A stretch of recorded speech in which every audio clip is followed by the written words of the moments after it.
कैसे हैं आप? जी, लाइव हो रहे मैम। जी, सादर प्रणाम सभी बड़ी नमस्ते। बिंदियों को, मेरा प्यार भरा प्रणाम। बड़ी बिंदी साप्ताहिक लाइव का यह कारवां आज एक विशेष पड़ाव पर रुका है। वह पड़ाव है कड़ी संख्या 110 और इस विशेष पड़ाव पर हमारी विशेष अतिथि हैं कथक गुरु रानी खानम। व्यक्तिगत रूप से मैं इनकी बहुत बड़ी प्रशंसक हूँ और बहुत संकोच के साथ मैंने फ़ोन किया था। मेरे मन में बहुत घबराहट थी कि पता नहीं मैम हाँ कहेंगी या नहीं कहेंगी, लेकिन मैंने हाँ कहा। ये सभी बड़ी बिंदियों के लिए बहुत ही खुशी की बात है, खुशकिस्मती की बात है। मैम के लिए कहना चाहूँगी कि वो आए घर में, हमारे खुदा की कुदरत है। कभी हम उनको कभी अपने घर को देखते हैं। बहुत बहुत स्वागत और प्रणाम मैम। सबसे नमस्ते। पहले जानना चाहेंगे कि हमारी जो भारतीय संगीत की विरासत है कथक नृत्य, उसको आपने बहुत बखूबी संभाला है और इस विरासत को संभालने के दौरान बहुत सारी चुनौतियां आई होंगी। तो यह यात्रा कैसे शुरू होती है और यहाँ तक पहुँचती है, इस पर एक जानकारी आपके माध्यम से चाहती हूँ मैं। देखिए, मेरा जन्म जो बिहार में हुआ है और मेरी पृष्ठभूमि जो है एक मुस्लिम परिवार से संबंध रखता है। और मैं ऐसा मानती हूँ कि जो आर्टिस्ट होते हैं वो बाय बर्थ होते हैं, और बचपन से ही मुझे संगीत और नृत्य में बहुत रुचि थी। और वो कैसे रुचि पैशन बन गई, और पैशन के बाद वो ज़िंदगी, और ज़िंदगी के बाद वो रूह में उतर गई, ये तो बड़ा मुश्किल है कह जाना। बहुत लंबा दौर मैंने गुजारा है, बट यूँ कह सकते हैं कि मेरी डेस्टिनी में ही आर्टिस्ट बनना लिखा था। वो कहते हैं किसी से भी आप, अगर आपकी शिद्दत है किसी भी चीज़ को लेकर, आपकी रूह में वो प्यास है, तो वो खुदा जो है वो रास्ता अपने आप बनाता है। और जो मुश्किलातें भी होती हैं वो तो आप ज़िंदगी का सफ़र अगर नॉर्मल भी तरीके से जिए तब भी ज़िंदगी का मुश्किलात है, क्योंकि वो एक धूप और छाँव है, वो ज़िंदगी का एक अपना नज़रिया है, वो सबके साथ है, वो मेरे साथ भी रहा है। तो मुझे ऐसा लगता है कि मुश्किलातें नहीं है तो अहमियत नहीं पता चलती ज़िंदगी की। अगर मुश्किलात आती है तब आपको उस चीज़ की अहमियत ज़्यादा पता चलती है। तो मुश्किल आई, सीखने का शौक़ था, शौक़ कब प्रोफ़ेशनली अख्तियार किया, जब अख्तियार किया तो आम ज़िंदगी में, पारिवारिक ज़िंदगी में, समाज की ज़िंदगी में बहुत परिवर्तन और बदलाव आते हैं। और आपकी दृढ़ संकल्प और आपकी जो मोहब्बत है वो आपको बांधे रहता है।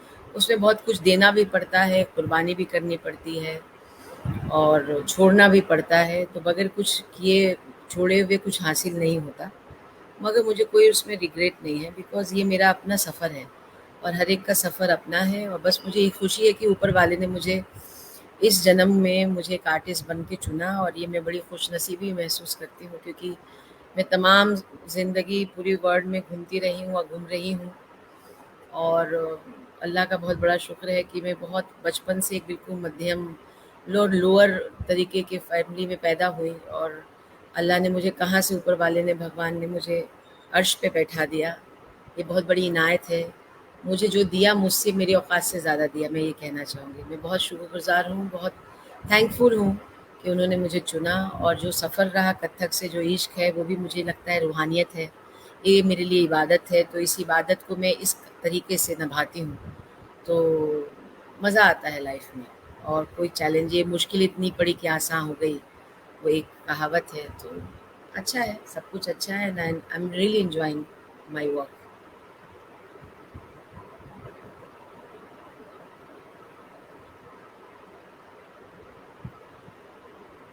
आपकी आवाज़ नहीं आ रही। मैम, आपकी आवाज आई।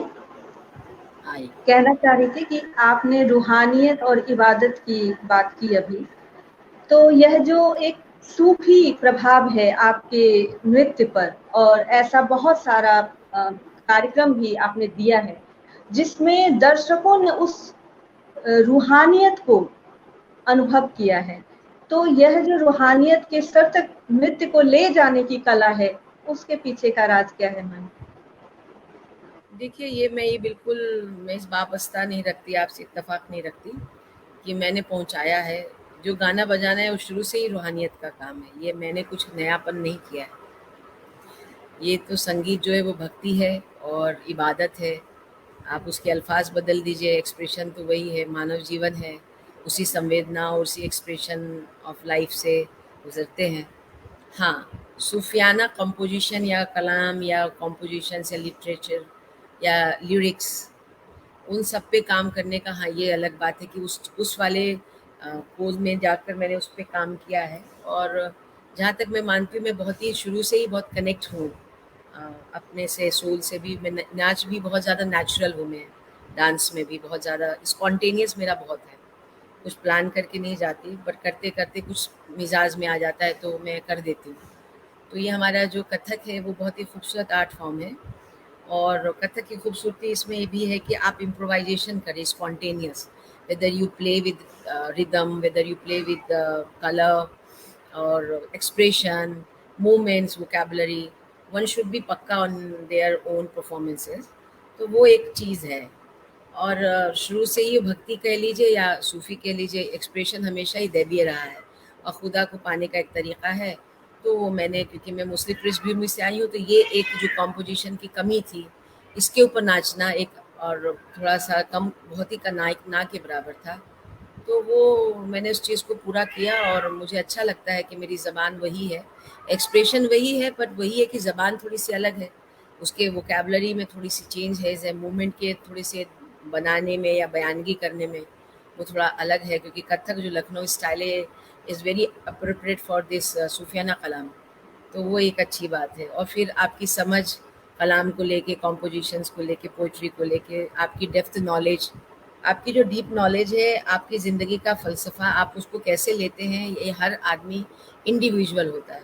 आपकी समझ, अगर 2 लाइन में कुछ अल्फ़ाज़ छुपे हुए हैं, जो भाव छुपे हुए हैं, उस भाव को आप कितना डीप तरीके से देखते हैं, वो एक हर एक आदमी का पर्सनल नज़रिया और एक्सपीरियंस है। तो वो एक अलग बात है कि मैं थोड़ा डीपर साइड में चली जाती हूँ और उसको एक्सप्लोर करती हूँ। तो लोगों को पसंद आता है, उनकी मोहब्बत मिलती है और ताकत मिलती है और करती हूँ मैं।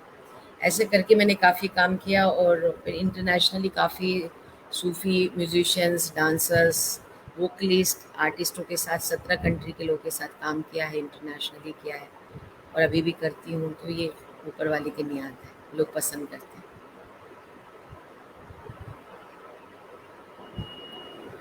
मैम, आपकी कला बहुआयामी है। एक तो कथक की प्रस्तुति, प्रस्तुति के साथ साथ शोध कार्य, अकादमिक पक्ष, उसमें भी, फिर समाज सेवा, बहुत भिन्न रूप से सक्षम बच्चों को भी आपने ट्रेनिंग दी और इसके साथ साथ आपकी अपनी एक संस्था आमद। इतनी बहुआयामी कला को आप विकसित कर रही हैं लगातार, इन सब के बीच कैसे सामंजस्य स्थापित करती हैं, और इसके साथ घर परिवार भी मैम?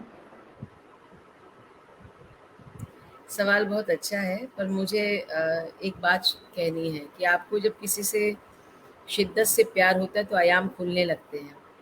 मेरा अपना मानना ये है कि जो गाना, संगीत नृत्य है, वो कोई डेकोरेटिव आर्ट फॉर्म नहीं है। अगर वो इबादत की बात मैं अगर कहती हूँ कि मैं अब इबादत करती हूँ, तो वो मैं अपने लिए, वो मेरी जर्नी है। बट उस इबादत से समाज में क्या मैं दे रही हूँ, ये बहुत बड़ी सोच होनी चाहिए हर आर्टिस्ट को। अगर वो जो भी प्रैक्टिस करता है प्रोफेशन, चाहे वो डांस है, म्यूज़िक है या कुछ भी, आपका कोई भी प्रोफेशन, लेखनी का हो, बिजनेस का हो, दुकानदारी हो, बहुत सारी तमाम प्रकार की आपकी चीज़ें हैं, मगर उससे आप एक समाज में क्या परिवर्तन देते हैं या आपका पॉजिटिव एटीट्यूड क्या है, वो वर्थ है कि नहीं, उससे समाज कुछ पा रहा है कि नहीं, वो उसके मायने बदलता है। तो हमेशा से परफॉर्मिंग आर्ट एक हीलिंग टूल रही है, खुद के लिए भी और समाज के लिए भी। हमेशा आप देखिए, क्रांतिकारी समय में भी, आज़ादी के आंदोलन में भी, अभी हम लोग 75 ईयर्स आंदोलन मना रहे हैं, आज़ादी का महोत्सव। उसमें भी हम सेलिब्रेट कर रहे हैं कि 75 ईयर्स में हमने क्या किया, क्या-क्या कंट्रीब्यूशन हुआ, है ना? तो उसके अंदर भी आप देखें तो हर आर्टिस्टों ने, राइटर ने, जब आज़ादी हो रही थी तो अपने तरीके से, अपने तौर तरीके से, कुछ ने किताबें लिखी, कुछ ने नाटक लिखा, किसी ने फ़िल्म बनाई, किसी ने घर-घर जाके काम किया, तो हमेशा समाज से जुड़ा हुआ है। तो मुझे ऐसा लगता है एक आर्टिस्ट का दायित्व है, 100% दायित्व है कि वो अपने काम से एक पर्टिकुलर समाज को कुछ मदद दे, उनको सिखाए। मेरा जो मोटिव है वो सक्षम, असक्षम जो बच्चे हैं वो सीखते हैं, मेरा अपना मानना है कि जो डांस म्यूज़िक का स्पिरिट है, वो बहुत ही इंडिविजुअल है, वो शरीर या जिस्म पे से कोई ताल्लुक़ नहीं है।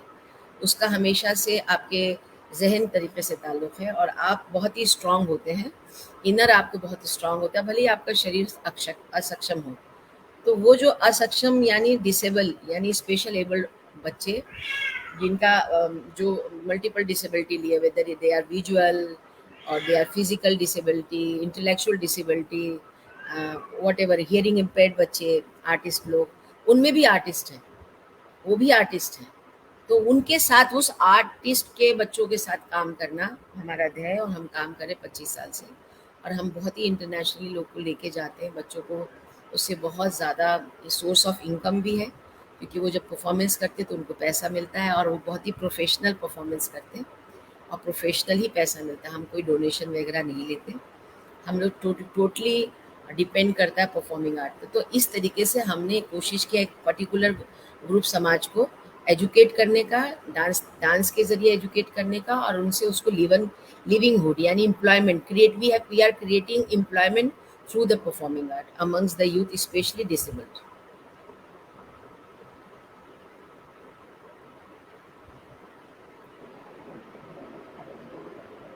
मैम, इस बीच दर्शकों से 2 प्रश्न आए हैं।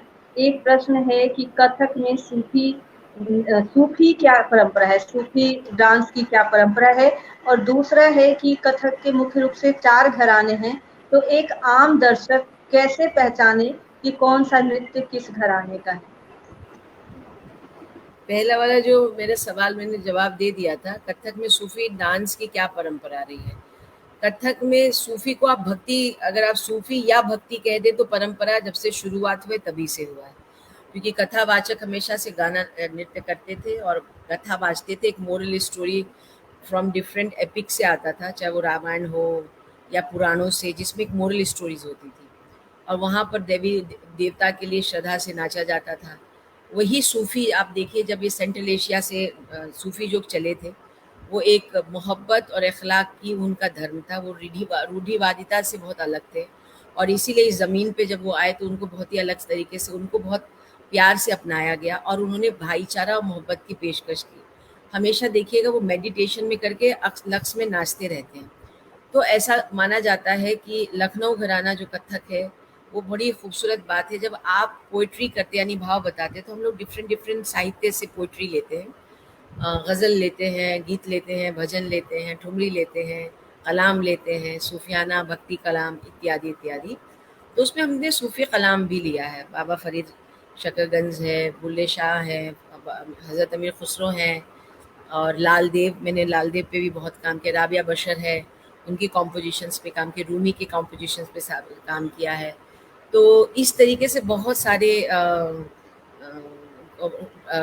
सूफ़ी थे जिनके पोइट्री मोहब्बत की और अखलाक की बात करते हैं, रंग में रंगने की बात करते हैं, निस्बत की बात करते हैं।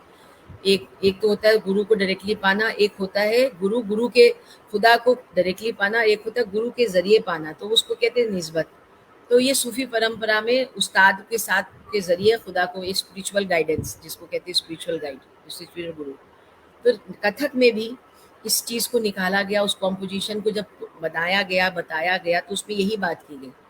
तो इस तरीके से ये परंपरा धीरे धीरे इसके अंदर मर्ज होती चली गई। नाचने की जो रिवायत है बहुत सालों से, बहुत पुराना नहीं है, ये तो मैं ज़रूर कहूँगी। बहुत हमारे कुछ एक दो आर्टिस्ट जो सीनियर आर्टिस्ट रहे हैं, उन्होंने समय समय पर इसको नाचा है, गाया है और डांस भी किया है। सूफ़ी कलाम को भी लेके रानी कन्ना जी भी थी, अमोद शर्मा जी ने भी काफ़ी काम किया है, पाकिस्तान में गुलाम जी ने काम किया है। बहुत सारे आर्टिस्ट हैं जो इस पे काम किए हुए हैं। पर एक्सप्लोर करके एक बड़े लेवल पे काम करके एक परंपरा को निश्चित करने, आयोग को ढालना, उसमें कुछ वक्तों से मैं इसमें सक्रिय हूँ और काफ़ी काम कर रही हूँ और काफ़ी बच्चे इसके बारे में सीख रहे हैं और काम कर रहे हैं। तो ये परंपरा का हो गया। अब आपका दूसरा सवाल है, चार घराने की पहचान कैसे किया जाए। तो चार घराने की पहचान जो है वो बड़ा मुश्किल काम है उस दर्शकों के लिए जिनको कहीं नहीं पता हो कथक का। तो थोड़ा सा जो कथक को समझते हो, वोकैबलरी को समझते हैं कि भाई कथक में भाव प्रधानता है, तो लखनऊ घराने का भाव प्रधानता है, तो जयपुर घराने में नृत्य प्रधानता है, तो बनारस घराने में जो नृत्य के बोल हैं, नृत्य के बोल पे आधारित है, और रायगढ़ में जो घराने, वो तीनों घरानों के मिल के बंदिशें हैं। तो ये एक बात है। पर मुझे ऐसा लगता है चारों घराने के ऊपर एक कथक है, क्योंकि घराने भी हम ही ने बनाए और कथक भी मनुष्य से ही बना है, आर्टिस्ट ही बनाते हैं। तो अभी जो खूबसूरत कथक चल रहा है बड़ी खूबसूरत है, और जो नए बच्चे आ रहे हैं, नए आर्टिस्ट आ रहे हैं, वो हर खूबसूरत चीज़ को नाच रहे हैं, गा रहे हैं। और आप देखिए, हम आपसे बात भी कर रहे हैं, मैं दिल्ली में हूँ, अभी वहाँ बैठी हैं और हम आपके रूबरू हो गए। इतना आसान है नाच गाने को आपसे इंटरेक्ट करना और बात करना, तो ये बड़ा आसानी है, थोड़ा ध्यान देने से समझ में आता है।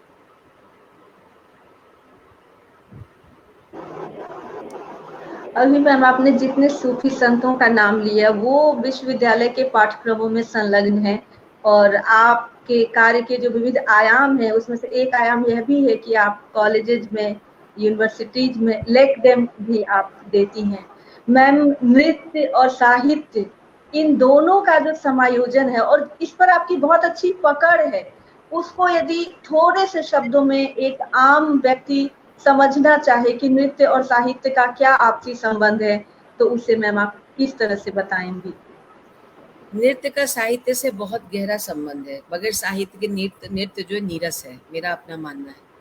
हर एक वो बच्चा, आज भी मैं अपने बच्चों को सिखा रही थी, मैंने कहा जब तक साहित्य के साथ आपका जुड़ाव नहीं होगा, आप उसके डीपर साइड को समझ नहीं पाएंगे। साहित्य एक निचोड़ है ज़िंदगी का, एक साहित्य एक क्लास है, एक आपको कल्चर देता है, एक सिखाता है, समाज में संवेदनाओं पर काम करता है। नृत्य भी उन्हीं संवेदनाओं पर काम करता है। अच्छा साहित्य अगर नृत्य में पनपता है और अच्छे साहित्य पे डांसर नाचता है और उस चीज़ को खोलता है, तो उसका नृत्य जो है वो चौदहवीं का चाँद हो जाता है। यानी 100% जो है वो कहीं बढ़त करके गुना गुना पर गुना करके वो एक्सप्लोर होता है। तो साहित्य का संबंध बहुत ज़्यादा इम्पोर्टेंट है। बगैर साहित्य समझे हुए आप संस्कृति, कथक नृत्य का एक विस्तार रूप जो है बड़ी खूबसूरती से नहीं दिखा सकते।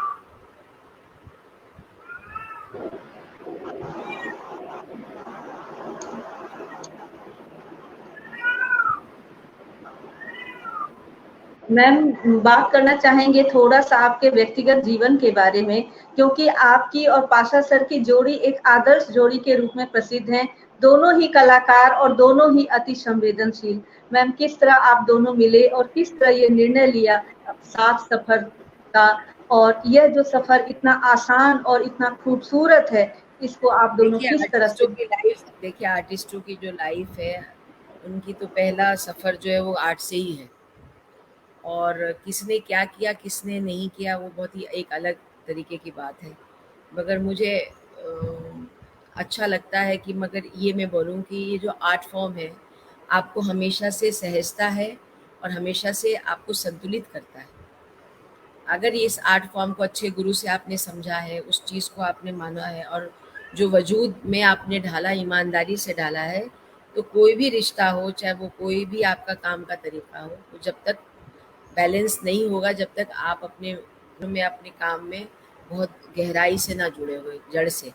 तो ये एक जड़ है जिसकी पकड़ बहुत इम्पोर्टेंट है। अच्छा आर्टिस्ट तभी आर्टिस्ट बनता है जब उसमें ह्यूमन इंसानियत ज़िंदा रहे, वो छोटी-छोटी चीज़ों पे सेंसिटिव हो, क्योंकि आर्टिस्ट, आर्ट का काम क्या है? आर्टिस्ट एक आम आदमी को सेंसिटाइज़ करना है, यानी संवेदनशील बनाना। आप अगर संवेदनशील बनते हैं तो जो भी आस-पास गुज़र रही होती है चीज़, वो ज़िंदगी हो, जाती ज़िंदगी या बाहरी ज़िंदगी, या फिर आपके जो ऐसी चीज़ें जो आपको समाज के साथ नहीं मर्ज होना है, आपको आवाज़ बुलंद करना है, वो भी आप सेंसिटिव बनाता है। एक आर्टिस्ट का सेंसिटिव होना बहुत मायने रखता है। वो जब भी सेंसिटिव बनता है जब वो ईमानदारी से उसका निर्वाह करे, पालन करे। मैम, जब नृत्य का प्रशिक्षण लेने आता है व्यक्ति तो मन में बहुत सारे सपने लेकर आता है, लेकिन हर सीखने वाले का सपना पूरा नहीं हो पाता। तो यदि वो कलाकार नहीं बन पाता है, तब भी उसके जीवन में नृत्य किस प्रकार से उसको आगे बढ़ने में सहायक है? किस प्रकार से उसे उस नृत्य को अपने भीतर जीवित रख करके अपने जीवन में उस नृत्य का कुछ न कुछ लाभ लेना संभव हो सकता है? देखिए, ये आप या हम ये कहते जी कलाकार नहीं बना, ये कौन हुए? आप और हम कौन होते हैं बोलने के लिए कि वो कलाकार नहीं बना? शब्द का चुनाव ऐसा बोलना है कि उन्होंने, वो कलाकार हैं, मगर जो एक शीर्ष का परफॉर्मर बनना होगा, एक नेशनल रेप्यूटेड या रेप्यूटेड नाम, जो जितना उनको मौका मिलना चाहिए, प्रोग्राम्स मिलने चाहिए या रिकॉग्नाइजेशन मिलना चाहिए, वो नहीं मिला। मेरा ख्याल है ये शब्द ज़्यादा बेहतर है, क्योंकि हर आर्टिस्ट, जो हर आदमी या लड़का या लड़की, वो अगर वो जुड़ा है उस आर्टिस्ट से तो वो कलाकार है। आप और हम नहीं कह सकते वो कलाकार नहीं है, ठीक है। दूसरी बात है, उसकी 2-3 वजह हो सकती है, या तो वो बहुत ही इंट्रोवर्ट हो, या फिर काम में भी उतनी तेज़ी या वो खनक नहीं है, या प्रोफेशनली जो होना चाहिए वो उस तरह का नहीं मिला, या अगर है भी तो वो अपॉर्चुनिटी नहीं मिली। बहुत सारे है वजह, जो आप एक परफॉर्मिंग आर्टिस्ट नहीं बन पाते उस तरीके का जितना आपको अपॉर्चुनिटी मिले। तो ऐसे समय में वही करता है कि उसको क्या सही है क्या नहीं। पर अगर वो ये समझता है कि मेरे को परफॉर्मर नहीं बना, तो टीचर बन सकता है, कोरियोग्राफर बन सकते हैं, बच्चों को सिखा सकते हैं। अभी तो इतनी एम्प्लॉयमेंट आ गई है, मैं तो अपने बच्चों को देखती हूँ स्कूल्स में। अभी आजकल नेशनल एजुकेशन पॉलिसी भी चल रही है, उसके अंदर भी बहुत सारी बातें हैं। तो बहुत सारी चीज़ें हैं जिसमें आप अपना जिम्मेदारी निर्वाहित कर सकते हैं। तो there is loss of possibility.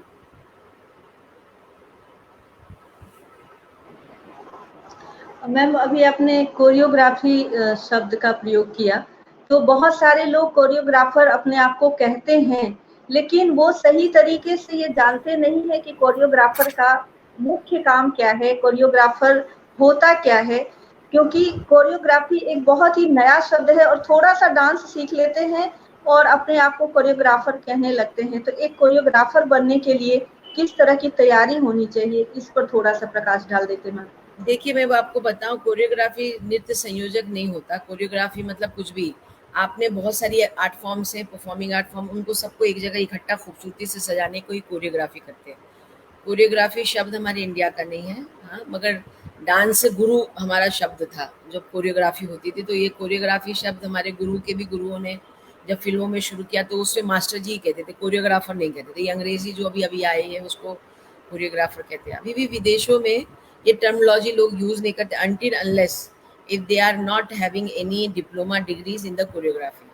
But India में तो गूगल बाबा की जय हो, जिसने भी तो अपना खुद ही लिख के डाले जा रहे हैं, खुद ही अपना डांसर बन गए। वो तो चल ही रहा है इंडिया में। इतना बड़ा भारतवर्ष है कि सबको काम करने की ज़रूरत होती है। और कोरियोग्राफी भी एक है कि आप जब कोरियोग्राफी करें, स्कूल्स में कर लिया तो आपने कर लिया, पर नेशनल रेप्यूटेड करने के लिए कोरियोग्राफी के लिए म्यूजिक समझना, डांस फॉर्म समझना, स्टेज समझना, लाइट समझना, कॉस्ट्यूम समझना, थीम को समझना, थीम को एक्सप्लोर कैसे किया जाए, कौन से ओकेशन में क्या नया आइडिया कैसे इम्बाइब किया जाए, कैसे एग्जीक्यूट किया जाए, it's a very great work that could be only come when you work with an experienced dancers choreographer।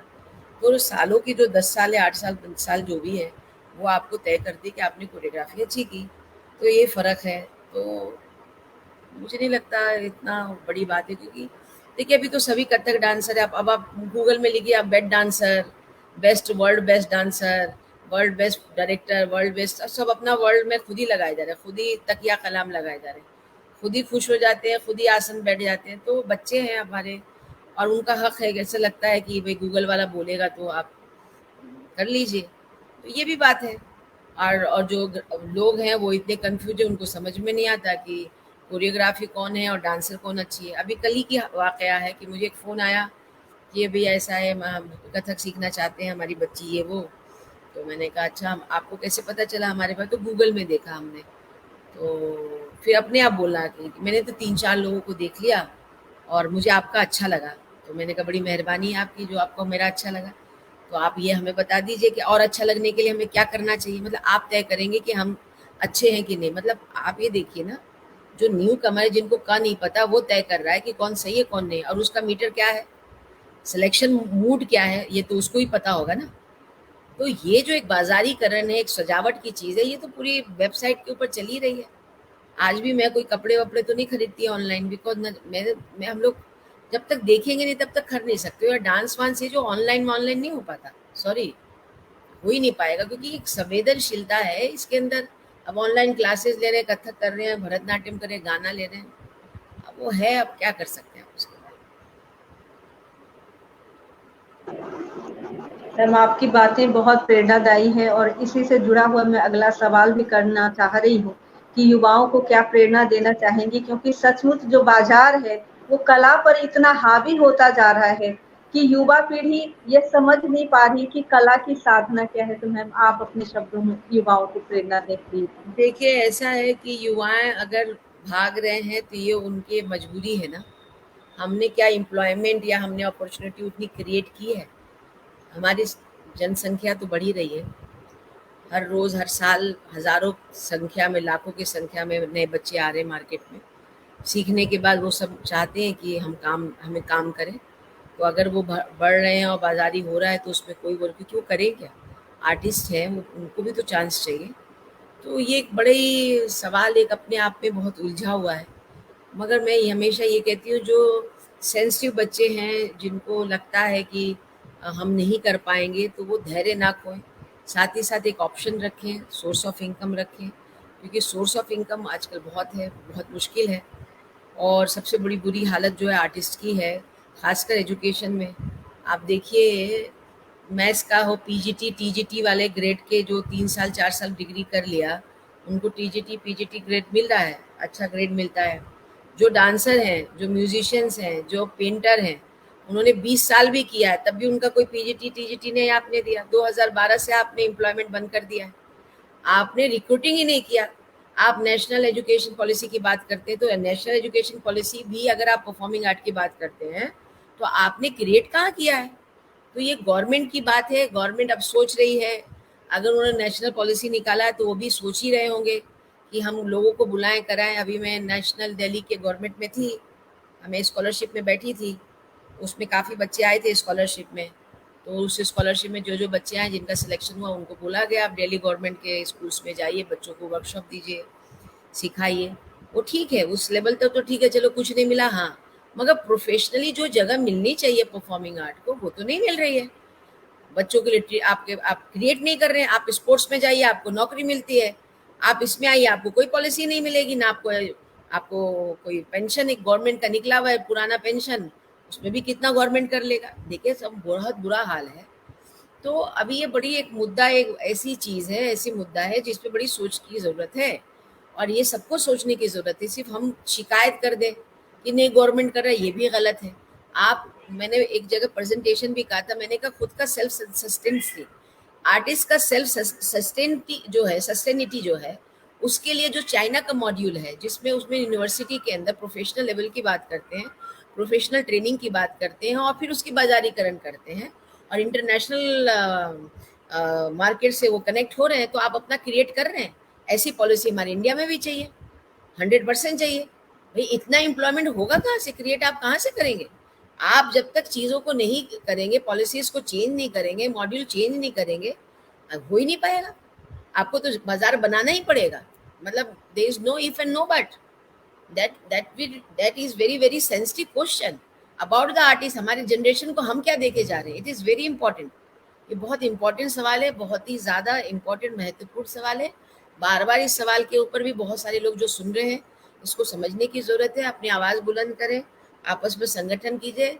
अगर कुछ ऐसा निकलता है तो ज़रूर अच्छा होगा। मैं बहुत ही आशावादी हूँ, मैं बिल्कुल निराशावादी नहीं हूँ। मैं हमेशा सोचती हूँ, ना शुरू कोई ना करे तो खुद ही शुरू कर दो, कहीं ना कहीं तो आप शुरुआत कीजिए। तो ये बहुत इंपॉर्टेंट है आजकल के बच्चों के लिए, उनके सस्टेनिटी के लिए सोचना ज़रूरी है। आप सस्टेनिटी के लिए अगर हम नहीं सोचेंगे तो वो जाएंगे कहाँ? हम कहेंगे जी मेहनत करो, कितना करेंगे मेहनत, और कब तक करेंगे? भाई 15 साल सीखने के बाद भी मेहनत करो। कोई तो साइड में इनकम हो जहाँ से उनके रोजी रोटी चले, ब्रेड बटर चले। वो कैसे करेंगे? 2000 5000 ट्यूशन से तो नहीं चीज होगा। आप समझ रहे? ये बड़ा एक जलता हुआ क्वेश्चन है।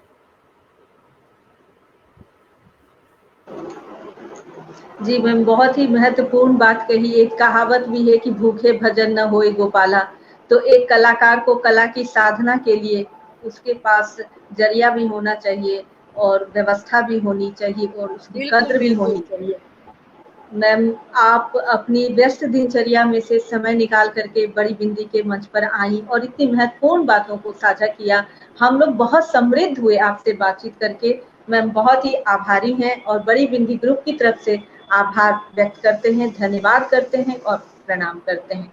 इसके साथ ही सभी बड़ी बिंदियों को याद दिला दूं कि बाय मी अ कॉफी के लिंक पर जाकर कम से कम एक और अधिक से अधिक जितने भी आप चाहें कॉफी अवश्य खरीदें और बड़ी बिंदी को सहयोग करें, और उम्मीद करते हैं कि अगले रविवार फिर किसी एक और बड़ी बिंदी से मुलाकात होगी और इसी तरह से बड़ी बिंदी का यह कारवां चलेगा और हर बार हमें कुछ नई जानकारियां प्राप्त होंगी और इसी तरह से बड़ी बिंदी ग्रुप आगे बढ़ता चलेगा। बहुत बहुत धन्यवाद मैम, प्रणाम। नमस्कार।